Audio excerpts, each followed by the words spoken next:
os perigos da política cambial. É o tema de hoje do seu Agenda Econômica. Está aqui conosco o professor Décio Garcia Munhoz, da Universidade de Brasília. Participa da entrevista o jornalista Davi Meric.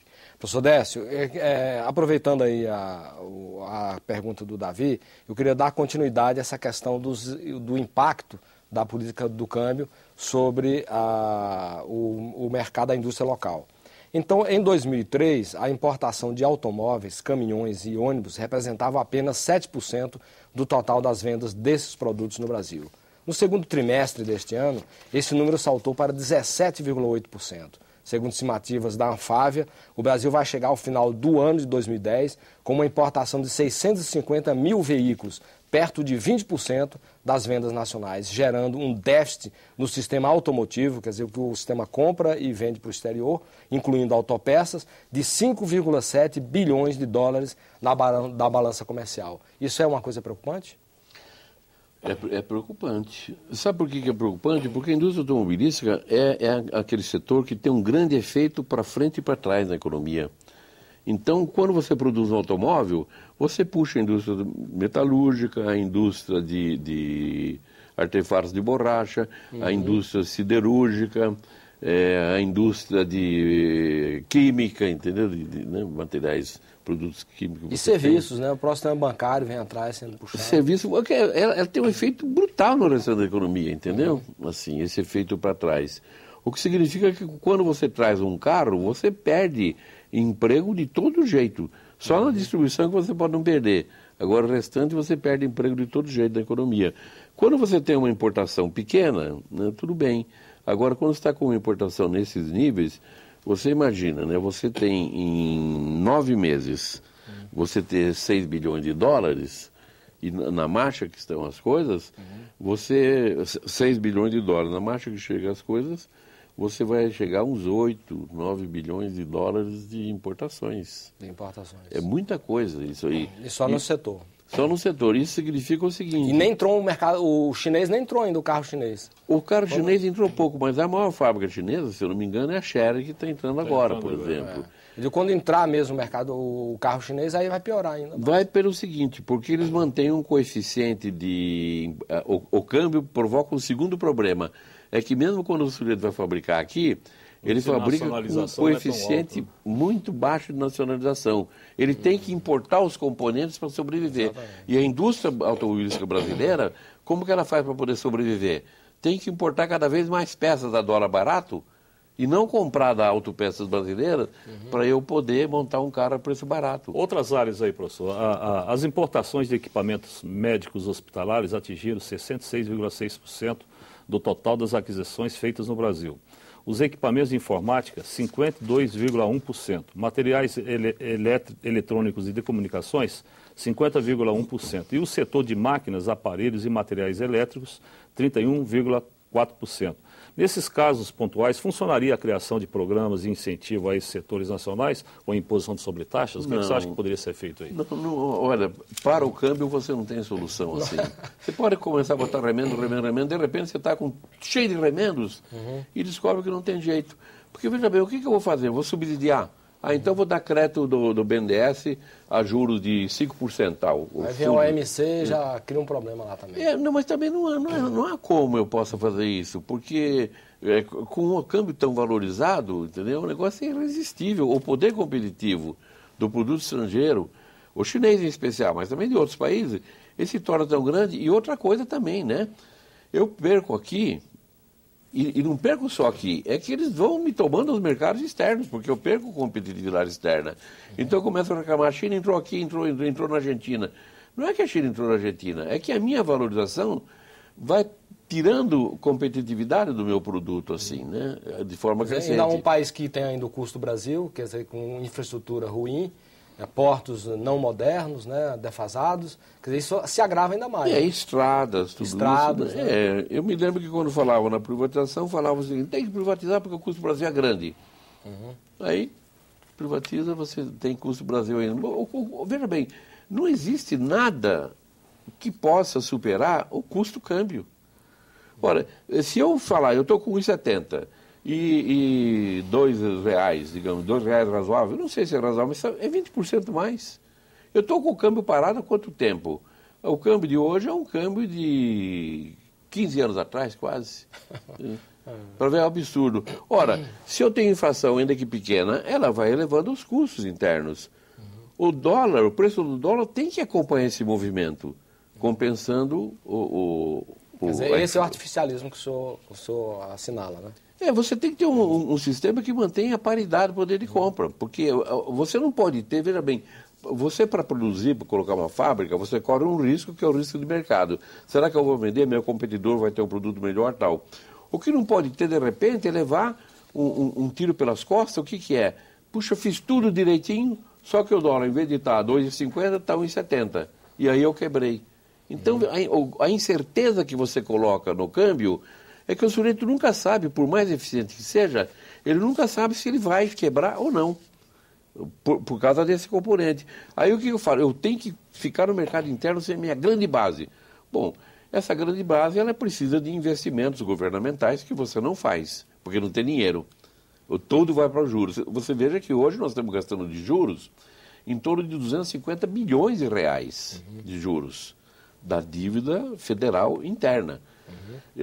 Isso aí por baixo já deve estar mais, porque a minha taxa média é 1,5 por acima, até 2 acima da Selic, então você imagina, né? Então tem um custo brutal desse aí. Ora, quando eu faço isso aí com a Selic, eu elevo os custos financeiros em geral na economia. Então eu vou travando a economia. Eu não entendo como que pode, entendeu? Você ter uma política tão desconectada assim, em que você abandona o mundo real. O mundo real é criar empregos. É claro. Então, e criar emprego não significa eu ter, não, eu vou, com boa fiscalização, vou ter emprego na CLT, né? Mas não tem emprego informal. Não, o emprego é global, né? Então, realmente, falta na política econômica uma visão da economia real. Por que a Europa está numa crise há 20 anos e os Estados Unidos, em crise, sempre teve uma taxa de crescimento maior do que a Europa? Porque o Federal Reserve ele tem liberdades muito maiores que os bancos centrais europeus e que o próprio Banco Central Europeu, que estão todos voltados para não ter déficit orçamentário e para manter a inflação em 2%, que é o limite dele. Então fica todo assim e esquece o mundo real. O Federal Reserve não pode fazer isso, porque uma das razões é que a lei americana fala assim, tem que olhar a economia e tem que olhar o emprego. Por isso que a política dele é uma política mais liberal que as demais. A Europa está querendo até prender os primeiros ministros que gastem muito, né? Nos Estados Unidos, o que eles fizeram? Joga dinheiro e tudo mais. Por quê? Porque o Federal Reserve, por lei, ele é obrigado a olhar a economia real e olhar o emprego. O nosso caso é um retrocesso brutal. A gente olha o Federal Reserve e fazemos o coisa de Maastricht, o do Fundo Monetário Europeu, entendeu? Olhando o quê? Só o monetário. Então, essas questões, elas se entrelaçam, na verdade, né? E se entrelaçando, fala assim, mas eu tenho a grande vantagem que eu não tenho inflação. Tem inflação. Veja agora, por exemplo, você está tendo inflação. E tem demanda grande? Não, tem uma oferta grande. Entra o produto estrangeiro a preço barato. E a inflação está subindo. Ora, na medida que eu mantenho juros elevados, o resto é consequência. Porque, veja bem, o juro elevado não é só para quem compra para quem toma um empréstimo no cartão de crédito e não paga, vai pagar juros, ou crédito direto, cheque especial, tudo mais, não. O juro é elevado para as empresas. Salvo aquelas que vão no BNDES, que tem um juro menor, por causa dos recursos do FAT, as demais pagam naquelas taxas de empréstimos que você conta anualizada, paga em torno de 40% as taxas. Isso na média, você imagina, aos bancos. Significa que se você estava com uma inflação de 6% por aí, você pagando 40%, é um custo muito grande que as empresas têm. O que significa que a política está toda desarticulada, por quê? Porque política monetária, para mim, é duas coisas. Primeiro, atrair capital estrangeiro para fazer reservas. E o segundo ponto é segurar a coisa para segurar a inflação. Professor, vamos entrar um pouquinho nessa questão da competitividade. O relatório de competitividade global, apresentado em Pequim em setembro último, pelo Fórum Econômico Mundial, mostra o Brasil entre os países menos competitivos do mundo. Nos 4 primeiros lugares estão, pela ordem, Suíça, Suécia, Singapura e Estados Unidos. No BRICS estão China em 27º lugar, Índia em 51º, Brasil em 58º e Rússia em 63º lugar. o trabalho listou um total de 139 países em todo o mundo. O Brasil pode melhorar essa posição de competitividade e por que o Brasil está tão mal? Bom, esse critério de competitividade, veja bem, competitividade é um aferidor microeconômico. Ou seja, você produz uma cadeira. Em quantas horas você produz uma cadeira? Né? Horas de trabalho. Quanto custa o trabalho, etc. Você vê que você tem uma indústria moderna no Brasil. Você tem os salários relativamente baixos comparado a outros países. Então você tem ganhos de produtividade. Aí você fala assim, bom, saúde, educação primária. Bom, se eu vou na questão da saúde, a coisa se complica realmente. Quer dizer, os itens utilizados, os critérios, foram realmente esses, né? De infraestrutura, ambiente de negócios, eficiência do mercado de trabalho, desenvolvimento do mercado financeiro, saúde, educação primária, inovação e tamanho do mercado. Em tudo isso aí o Brasil... se sai mas sabe razoavelmente. É um mix, uma mistura de feijão com batata, entendeu? Ou seja, coisas que não tem nenhuma relação estão aqui. Então você veja, por exemplo, ambiente de negócios. É subjetivo. O que é ambiente de negócios? Para talvez burocracia. Para o capital financeiro é ótimo o ambiente de negócios, entendeu? Então, eficiência do mercado de trabalho. O que consideram os liberais de eficiência do mercado de trabalho? É o seguinte... Se eu estou com problemas assim de inflação tal, o mercado de trabalho deveria ter regras tais que eu pudesse reduzir os salários. Que é o que eles fazem na Europa. A Europa tem um ganho de competitividade, de produtividade muito grande, em todos os países da Europa praticamente, né, dentro do... Via redução do salário. Não, apesar de salários altos. Não, eficiência, produtividade. Produtividade. Mesmo depois que você considera os salários, mais, os ganhos das empresas... em aumento de produtividade acima de aumento de salários, são excelentes tudo mais. O que eles acham? Que eficiência no mercado de trabalho é quando você, por exemplo, agora, o dólar está barato? Tá. Como é que eu faço para exportar? Reduz o salário. Ah, mas como que eu vou reduzir se a lei não permite que eu demita as pessoas e contrato por salário menor? Está vendo? É a regulamentação do mercado de trabalho que impede. Então, esses critérios são critérios realmente que eu não levo a sério isso aqui, entendeu? Isso foi feito pela Universidade de Colômbia dos Estados Unidos, né? Um grupo educação primária, por exemplo, você tem índices baixos, né? E tem avançado muito pouco a questão de educação primária, de retirada diminuição do analfabetismo e tudo mais. Tem avançado, mas muito lentamente. Mas é até o problema. Por que eles não dizem que isso aqui é porque... toda a massa de recursos da nação, todo esforço do trabalho, se destina através de uma carga tributária grande, se destina para você pagar juros. E não consegue pagar juros assim mesmo, né? Incrível. Por que eles não falam assim, que nessa brincadeira toda, o Banco Central fechou o balanço do primeiro semestre com um prejuízo de 94 bilhões de reais. Mas o senhor acha que há margem, por exemplo, para a ação dos empresários brasileiros, para a forma como a economia brasileira está organizada, há margens para avançar nessa área de competitividade, principalmente na área de produtividade? Ou você acha que ela já chegou ao limite? Não. Produtividade é o seguinte, o crescimento econômico permite que você faça investimentos. Fazendo investimentos, as novas máquinas são sempre mais produtivas, mais eficientes que as antigas. Então, é o crescimento econômico que garante. Aí você fala, mas não estamos com crescimento econômico de 7,5%? Eu falo, nós estamos recuperando perdas da crise. É muito bom? É. Mas estamos fazendo como o Chile, como o Peru, como a Argentina, como meio mundo, tá certo? Nós estamos recuperando. A nossa produção industrial hoje, nível de produção, é a de meados de 2008. Nós estamos recuperando. O que eu estou dizendo? Que não é este crescimento agora que dá ganho de produtividade, é um crescimento sustentado, um crescimento que depende de política de rendas, de investimentos governamentais. O governo tem que investir. O governo anterior não investia, nem esse investe, entendeu? É ridículo você dizer que o investimento PAC, no seu orçamento, é de 20 e poucos bilhões de reais. É ridículo dizer isso aí. Quando você só aumento de juros agora deu 40 bilhões. Né? Você tem que investir.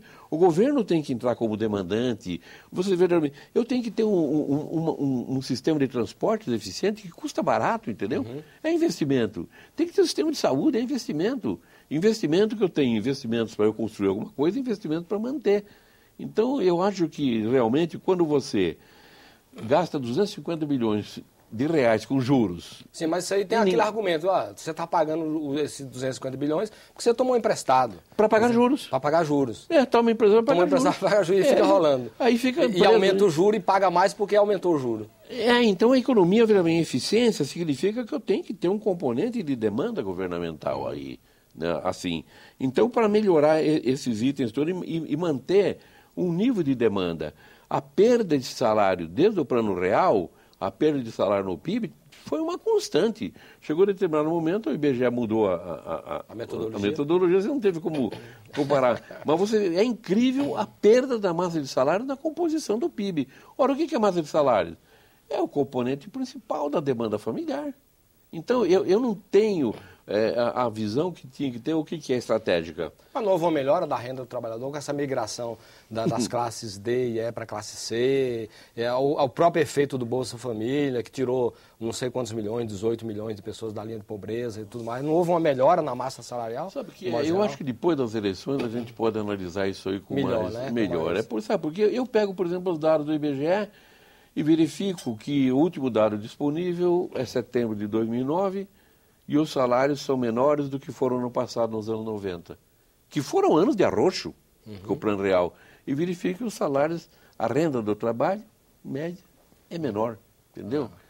Então, realmente, essa questão é muito, digamos, ela está envolvida em muitas variáveis, está certo? Nesse período pré-eleitoral, é uma coisa que a gente pode discutir melhor, assim, quando você tiver dados mais amplos, dados mais atualizados, etc. Professor, nós estamos terminando o programa. Eu queria então que o senhor desse uma palavra final sobre a questão da política cambial. Falando, o senhor já abordou aí a questão do câmbio administrado e tudo mais, quer dizer, mas muita gente acha que fazer o câmbio administrado seria uma volta ao passado, entendeu? Quer dizer, incompatível com o cenário do mundo de hoje, onde o câmbio flutuante vamos dizer assim, adotado, é quase um consenso entre os países. Eu lhe pergunto, o que é que o senhor colocaria em termos de política cambial daqui para frente, se o Brasil não sofrer um processo de desindustrialização? Bom, veja bem, o câmbio é que converte os produtos, preços de uma moeda na outra, é o câmbio. Então, um automóvel americano, você sabe quanto custa aqui, no porto, antes dos impostos e tudo mais, em função da taxa de câmbio. Então, a taxa de câmbio ela tem o poder de dizer se o seu custo é maior ou menor assim. Se ela tem esse poder, ela não pode ficar livre para especulação. Os interesses do capital especulativo determinam se ela vai para baixo ou para cima. Os interesses do capital produtivo dizem que ela não deve se mexer. Só deve se mexer se ela estiver muito baixa e você começa a perder competitividade, fazer rombos, dívida com o mundo, você tem que mexer nela. Ou se você começa a ter superávit muito grande, você tem que mexer nela, nesse ponto. Qual é esse esquema? Não é a volta ao passado, é o esquema de Bretton Woods, que você fez. O mundo só reconstruiu a sua economia no pós-guerra, só reconstruiu quando você pegou toda a experiência da primeira metade do século e colocou um sistema em que as moedas tinham uma relação fixa. Só que não eram fixas absolutamente. Quando a Inglaterra teve problema, falou, eu tenho que desvalorizar minha moeda. Pode desvalorizar. Países que têm uma instabilidade maior nos preços, como é o Brasil ainda, com 6% ou 12% de inflação, eu tenho que fazer os ajustes. Então é o sistema de Bretton Woods, é o sistema monetário europeu. Não pode ser o sistema europeu atual. Por quê? Porque o euro é um sistema de taxa absolutamente rígidas. Eu não posso mexer nada. Se é engessado, eu estou quebrando. Estou quebrando a Itália, estou quebrando a Espanha, quebrando a Grécia. Vou quebrar tudo, entendeu? Por quê? Taxa de câmbio absolutamente fixa, moeda única. Eu tenho que ter um sistema que eu tenha como o europeu, como coisa, taxa fixa, ou seja, eu estou relacionado uma moeda a outra. E se eu tiver problemas de perda de competitividade porque a minha inflação é maior, eu tenho que fazer o ajuste só por função disso. Por quê? Porque o componente taxa de câmbio não pode afetar os preços. Não é assim como diz esse estudo, por exemplo, de competitividade. Você mexe no salário, reduz o salário, que mesmo com o câmbio 1,60 você vai vender automóvel lá. Quer dizer, esse mundo é o mundo europeu de hoje, está parado há 20 anos, não tem alternativa. Então, o que isso significa? Significa que as questões econômicas são questões políticas. É por isso que o Federal Reserve ele é obrigado por lei pelo Congresso e pelo presidente americano a adotar uma postura com uma visão mais ampla. Da economia como um todo. Claro, é por isso que o Banco Central Independente, que a pretensão textualmente era isso. Os governos não conseguem controlar seus gastos. Os governos não conseguem controlar sua moeda nem a inflação. Os governos têm que dar liberdade aos bancos centrais. É incrível como eles fizeram esse mundo, entendeu? Um governo paralelo, né? Não, paralelo não, acima do governo. Acima de. Então, veja bem, é isso que nós temos que ver. A questão é institucional, é política para você saber a importância do Banco Central, que é muito importante, mas o seu papel. Quando ele determina a Selic, o ministro da Fazenda fala assim, minha conta aumentou de tantos bilhões de reais, o que eu vou fazer? Veja bem, estoura lá. Aí o presidente do Banco Central fala, eu estou defendendo a moeda. Mas quem falou que você pode mexer na Selic para defender a moeda? Fui eu mesmo, através do Copom, reunido numa sala do Banco Central e soltei a circular número 23, não sei o que lá, tal, entendeu? Auto-atribui os poderes. Então, tem que se discutir a questão institucionalmente assim. Quer dizer, como é que nós vamos fazer a tomada de decisões assim e quais as implicações? Sempre que tomar uma decisão, você tem que saber as implicações. E isso tem que ser politicamente, né?